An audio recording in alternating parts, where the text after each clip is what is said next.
Welcome to this video. Over the next few minutes, you'll hear a captivating story designed to help you improve your English naturally through listening, context, and emotion. If you enjoy it, make sure to subscribe for more stories that make learning English feel effortless.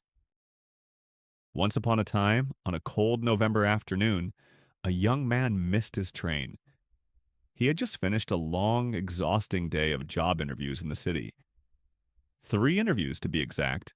One in a glass tower downtown, one in a noisy cafe, and one in a basement startup office where the walls were covered in whiteboards in desperation. None of them felt promising. None of them felt like him. By the time he reached Union Station, his shoes were soaked from the slush, his coat was damp, and his phone battery had died hours ago. He arrived just in time to watch his train pull away. He sat down on a cold metal bench near platform 12. Frustrated, tired, alone. People rushed past him, umbrellas, backpacks, luggage wheels clicking against the tile. Everyone had somewhere to be. Everyone had a purpose. He felt invisible.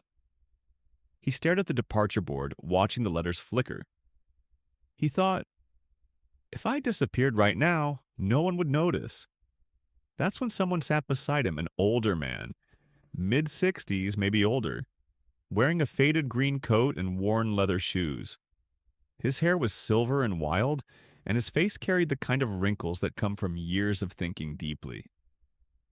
He didn't speak at first. He just sat quietly, watching the rain fall outside the station windows. After a moment, the old man turned to the young man and said, "You look like you've got a storm behind your eyes." The young man gave a tired smile. "Just a long day," he replied. The old man nodded. Long days are where the best stories begin. They began to talk. The young man spoke about his interviews, the rejection emails, the pressure to succeed, the fear of falling behind while everyone else seemed to be moving forward. He talked about how he'd graduated with hope, but now felt like he was sinking. He talked about how his parents kept asking if he had found anything yet, how his friends were already working, traveling, posting pictures of their lives, and how he felt stuck. The old man listened, patiently, kindly, not like most people. "I used to teach," the old man said. "English literature, 30 years? Then my wife passed away and I couldn't stay in the classroom anymore. Too many memories." He paused, then smiled softly. "So I started traveling.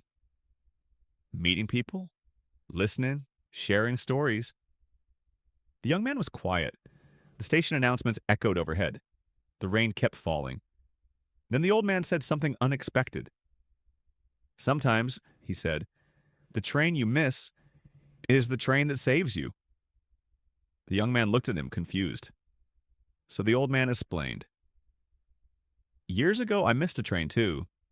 It was supposed to take me to a job in another city. I was angry. Just like you. But because I stayed, I met someone. She became my wife. We built a life together. If I hadn't missed that train, I wouldn't have the life I have now." The young man didn't know what to say, but something inside him shifted. He wasn't angry anymore. He felt calm, hopeful. They sat in silence for a while, watching the rain, listening to the rhythm of footsteps and announcements. Eventually, the next train arrived. The young man stood up. The old man stayed seated. "Good luck," the old man said. The young man nodded and walked away. He got the job, moved to a new city, started fresh. But he never saw the old man again. Sometimes he wondered if the man had been real, or just someone the universe sent to remind him of something important. Because not every delay is a disaster, not every missed train is a mistake.